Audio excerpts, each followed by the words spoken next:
नमस्कार। सबसे बड़ा सवाल देख रहे हैं आप, मैं हूं आपके साथ पूजा। न्यूज क्लिक पर छापेमारी और पत्रकारों से पूछताछ के बाद दिल्ली पुलिस की एफआईआर से न्यूज वेबसाइट को लेकर कई चौंकाने वाले तथ्य सामने आए हैं। यूएपीए के तहत केस दर्ज करके दिल्ली पुलिस ने न्यूज क्लिक पर आरोप लगाया कि प्लेटफॉर्म चीन से फंड हासिल करके भारत की संप्रभुता पर आघात करने की कोशिश में था। उसका इरादा एक बड़ी साजिश के तहत देश में घृणा का वातावरण फैलाना था, पर इस आरोपों को न्यूज क्लिक ने झूठा करार दिया है।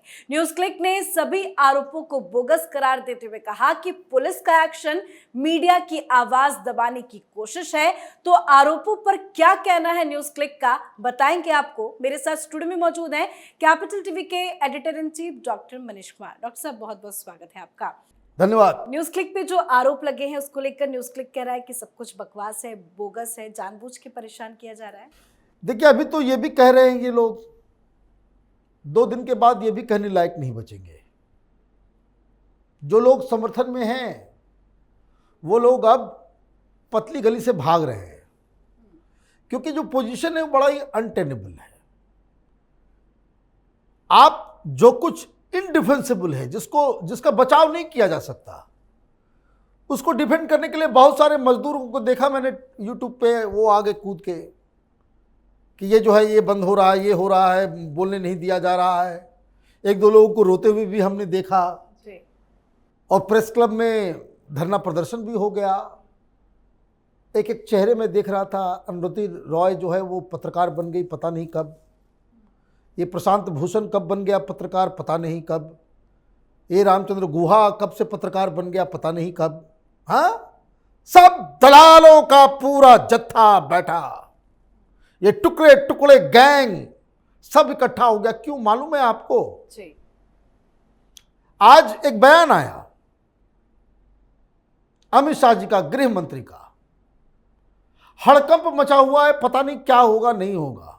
लोग एक ही चीज से डरते हैं कि अमित शाह और मोदी और योगी, ये 3 आदमी ऐसा है, अगर गलती से मुंह से कुछ निकल गया जी, तो उसको वो सच साबित करके छोड़ते हैं, चाहे उसके लिए कुछ भी कॉस्ट झेलना पड़े। क्या बयान आया है अमित शाह का?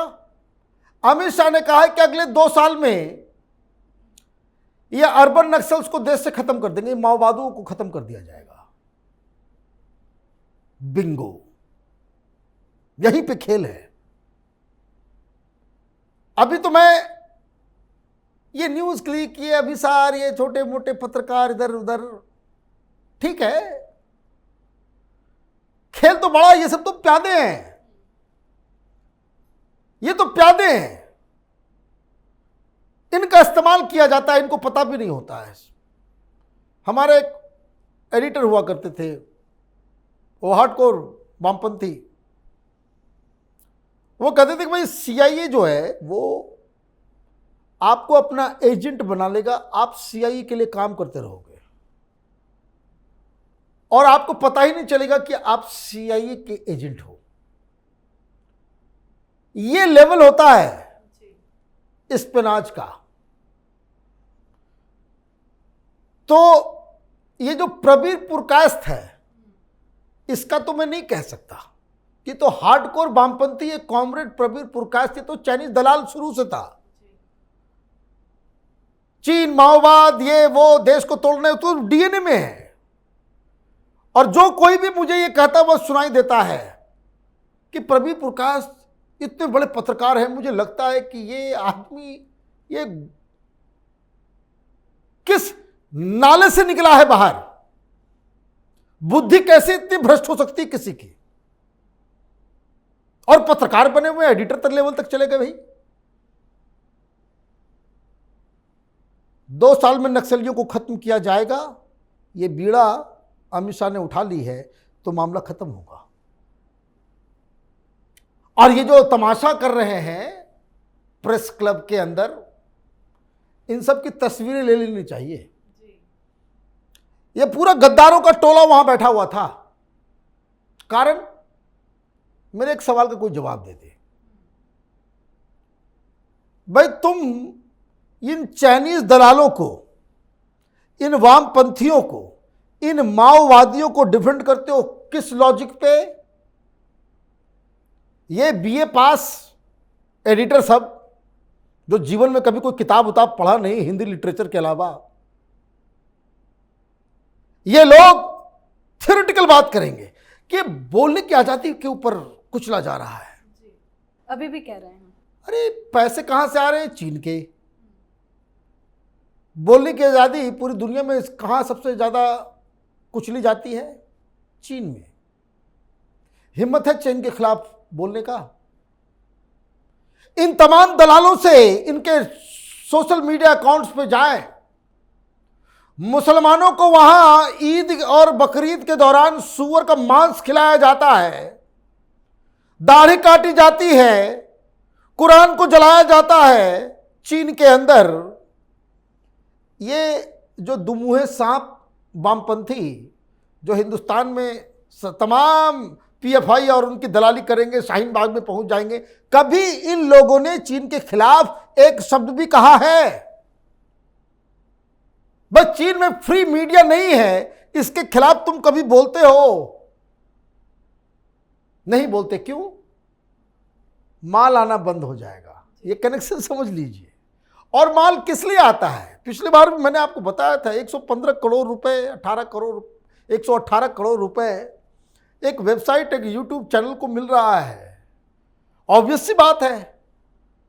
भाई हम लोग तो कहते हैं कि भाई हम लोग तो जीवन खत्म हो जाएगा, 118 करोड़ रुपए का कभी मुंह देख नहीं पाएंगे पूरे जीवन भर में। लेकिन इसको चीन से मिल रहा है, किस लिए? आधा पैसा सप्लाई होता है ये नक्सलियों को, वामपंथियों को। किस चीज के लिए? तो देश में आतंक मचाने के लिए। इन लोगों से कोई भी, अगर आप जो कोई भी वीडियो देख रहे हैं, ये जो जितने भी दलाल किस्म के ये लोग हैं, जो लोग डिफेंडर ऑफ ये न्यूज क्लिक, उनसे एक सवाल पूछिए कि जो सीपीआई माओइस्ट है, क्या ये इसकी गिनती दुनिया के ड्रेडेड टेररिस्ट ऑर्गेनाइजेशन में होती है, हां या नहीं? हिंदुस्तान में इसे बैन क्यों किया गया? कोई जवाब नहीं देगा। और इनके ऊपर क्या आरोप है? ये जो सीपीआई माओइस्ट है, इसके आइडियोलॉग जेएनयू में रहते हैं, सोशल एक्टिविस्ट कहलाते हैं, ये कहलाते हैं, वो कहलाते हैं, सेमिनार करवाते हैं, जैसे गौतम नौलखा। ये देशद्रोही, ये तो पाकिस्तानी पेरोल पे पलने वाला एक ऐसा दलाल है जिसके नाम पे तो कोई थूके ना, लेकिन इसको महान बना करके पेश किया गया। रंगे हाथ पकड़े गए थे। भाई देखिए, इस देश में मैं बहुत ही साफ बोलूंगा, ये पाकिस्तान के पैसे के ऊपर अय्याशी करने वाले, शराब पीने वाले, पाकिस्तान के पैसे पे ऐश मौज करने वाले ये बड़े बड़े पत्रकार जो लोग पकड़े गए थे ये गुलाम नबी फाई के नेटवर्क में, इन लोगों को तो चौराहे पर नंगा किया जाना चाहिए था। हम उसको पद्मश्री दे रहे हैं। ये कांग्रेस पार्टी की है ये काम, ये पाप हुआ है। गुलाम नबी फाई को अमेरिका की अदालत में 2 साल की सजा दी गई कि वो पाकिस्तान की आईएसआई से फंड लेकर के ये फ्री कश्मीर चला रहा है। और ये इस न्यूज क्लिक का पार्टनर है। पैसे 3 साल में आए। 2009 में ये न्यूज क्लिक जो है यूट्यूब पे वीडियो डालना शुरू किया, वेबसाइट चलाया, सब कुछ किया, तब तक पैसे नहीं आ रहे थे। ये नौलखा इसमें जैसे बनता है मेंबर, आने लगते हैं पैसे। किस चीज के लिए? पैसे ट्रांसफर हो रहे हैं। भाई नौलखा को क्यों पैसे दे रहे हो भाई, एक टेररिस्ट को? दिक्कत क्या है? जब तक हम ये नहीं तय कर लें एज ए नेशन के जो वामपंथी हैं ये देश के दुश्मन हैं, गद्दार हैं, टेररिस्ट हैं, तब तक आप बातचीत ही नहीं कर पाएंगे, तब तक आपकी बुद्धि खुलेगी ही नहीं। ये कोई पंजुम आ जाएगा, वो डिफेंड करना चालू कर देगा। वो कोई कुमार, रवीश कुमार, फवीश कुमार सब जो है सब आ जाएंगे, वो डिफेंड करना, बोलने की आजादी। पकड़ के पूछिए इन लोगों से कि चीन से पैसा आया, क्यों आया? तुम क्यों डिफेंड कर रहे हो? तुम पैसे ले रहे हो? ये तमाशा चलेगा? ये आईएसआई एजेंट के साथ मिलकर के जो लोग, भाई परवीन प्रकाश को कौन जानता, कौन नहीं जानता, हटाइए उसको, लेकिन ये तुम्हारे कंपनी में ये गौतम नौलखा पार्टनर बन गया, उसका एसोसिएशन है, तो कोई भी व्यक्ति वहां जाकर के काम करेगा, ये जायज कैसे हो जाएगा? कह रहे भाई उर्मिलेश जी बड़े ईमानदार, गरीब और ये पता नहीं क्या क्या कह रहे हैं, अभिसार ये और वो। चलिए भाई बेनिफिट ऑफ डाउट देते हैं, लेकिन इसमें तो मूर्खता तो नहीं झांका जा सकता। चाहे उर्मिलेश हो, भाषा सिंह हो, चाहे वो अभिसार हो, भाई न्यूज क्लिक के अंदर तुम काम करने जा रहे हो, तुमको पता होना चाहिए इस कंपनी का मालिक कौन है जी। और उसके बावजूद अगर तुम जाते हो तब ये जस्टिफाइड नहीं है। आप ये कहें कि भाई हम तो बस काम करने वाले नौकर हैं, भाई फिर भी चल जाएगा, क्रिमिनल चल जाएगा, ये चल जाएगा, वो चल जाएगा, बिल्डर चल जाएंगे, बहुत सारे टीवी चैनल के मालिक जो है बिल्डर हैं, गलत सलत काम करते हैं, वो भी चल जाएगा।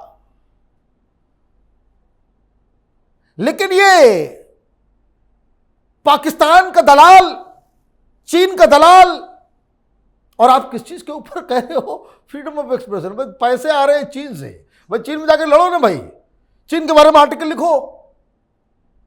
आर्टिकल क्या लिखवा रहे हो? ईमेल क्या मिला है?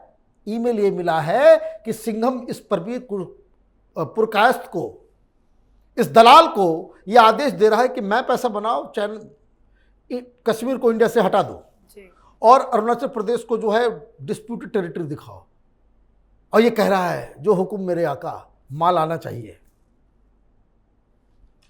इन सब की जगह तिहाड़ जेल है। ये केस सोमवार की सुनवाई होगी। ये जज साहब के सामने भी चुनौती है, जुडिशरी के लिए भी ये टेस्ट है। हालांकि इस तरह के केसेस में जुडिशरी हमेशा फेल करती है। बिल्कुल जैसे दामाद को ट्रीट किया जाता है वैसे नौलखा को ट्रीट किया जा रहा है। हाउस अरेस्ट में है वो, टेररिज्म का केस है उसके ऊपर, ये भीमा कोरेगांव में जो दंगा फैलाया उसके तहत, और कोर्ट उसको कह दे रही है कि भाई जाकर तुम कम्युनिस्ट पार्टी के दफ्तर में जाकर के रहो। बड़ी अजीब कहानी है। ये गुलामी मानसिकता जब तक जाएगी नहीं, जब तक ये वामपंथ जैसे कुष्ठ रोग, वामपंथी जो है वो कुष्ठ रोगी हैं, ये रोग जब तक हिंदुस्तान के सिस्टम में लगा रहेगा तब तक ये देशद्रोही फलते फूलते रहेंगे। इनको लग रहा था कि सिस्टम हमारा है, किसकी मजाल, हम चाइना से पैसे ले, पाकिस्तान से पैसे ले, खालिस्तानियों से पैसे ले, हम यहाँ बम चलाएं, यहाँ पे प्रोटेस्ट करें, हम कुछ भी कर लें, कौन हमारा क्या बिगाड़ सकता है। इस मानसिकता की वजह से आज ये गए हैं। अब अमित शाह ने कह दिया कि 2 साल के बाद, और ये समझ लीजिए वामपंथी खत्म, ये चाइना का पैसा आना भी खत्म हो जाएगा, फिर दलाल पत्रकार भी जो है बेरोजगार हो जाएंगे। तमाम लोग, अनर्गल चीजों को समर्थन नहीं किया जा सकता। ज्यादातर लोग जिनसे पूछताछ हो रही है, सबको मैं पर्सनली जानता हूं, दोस्त है हमारे, साथ में हम लोगों ने काम किया है। लेकिन इसका मतलब यह नहीं कि आप गलत को सही बता दो, पूरब को पश्चिम कह दो, पश्चिम को पूरब कह दो, ये चलेगा नहीं। देशद्रोहियों के साथ कोई भी रियायत नहीं होनी चाहिए। जी, बहुत बहुत धन्यवाद समझाने के लिए। धन्यवाद। तो आरोपों पर न्यूज क्लिक का कहना है कि सरकार और दिल्ली पुलिस के सारे आरोप हवा हवाई से ज्यादा कुछ नहीं है। न्यूज क्लिक भारत सरकार के कानून के मुताबिक काम कर रहा था। पोर्टल ने चीन या किसी और देश से कोई फंड हासिल ही नहीं किया। पुलिस के आरोप बेमतलब के हैं, पर पुलिस के पास सबूत है और सबूतों के आधार पर ही कार्रवाई जारी है। इस पे आप अपनी राय कमेंट कर लिखें। देखते रहिए कैपिटल टीवी। नमस्कार।